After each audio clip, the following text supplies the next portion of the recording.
gases are the most disordered. So definitely, if a gas is forming, then the disorder has to increase, and hence entropy change has to be positive. So we have done this table. Now the second part asks us, explain why the entropy change for the first process is negative. So the first process, which was already done for us, we had CO gas plus O2 gas giving us CO2 gas. So if you see, this is a completely gas phase reaction. We had 2 moles of gas over here on the reactant side and 1 mole of gas on the product side. So since the number of moles of gas decreased, the disorder decreased, and hence the entropy decreased, which means that the entropy change is negative. So that's what we have to write here, that as the number of moles of gas decreased, the disorder decreased, and hence the entropy decreased. So the entropy change is negative. Next question, let me erase this slide. Yeah. Calculate the standard entropy change delta S naught for this reaction. And we have to calculate this in joules per Kelvin per mole. Please be sure of this. This is the Haber process. We did the example. So we know that delta S naught system, this is a delta S naught system question. Delta S naught system is equal to the sum of the entropies of the products, which is NH3. So we do 2 into 193 minus 3 into 131 plus 192. So we get, when I use my calculator, we get minus 199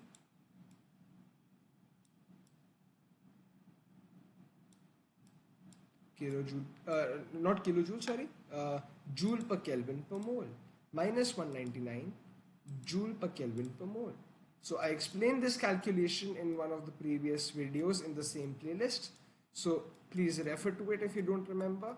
But just for a quick recap, it was the entropy change of system was the total entropy of the products minus the total entropy of the reactants, and we had to multiply the entropies with the stoichiometric coefficients. So 2 into 193, because we have 193 plus 193 over here, then 3 into 131 because of this, and 192 because of this. So we get minus 199 kilojoule per mole, which is the standard entropy change of this system.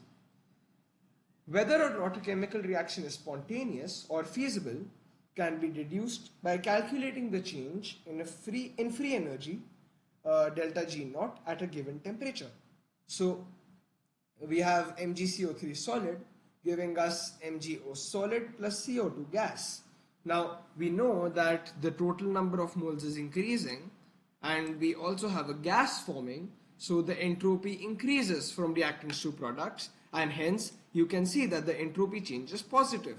Delta S naught is positive. So this proves what we studied till now. Now we have to calculate delta G naught at 298 Kelvin. So you have to be very careful of the units, because entropy change is in joule per Kelvin per mole, but enthalpy change is in kilojoule per mole.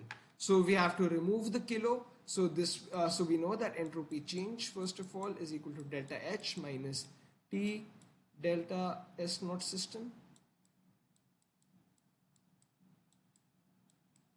which is equal to, in this case, 117,000 because of the kilo minus 298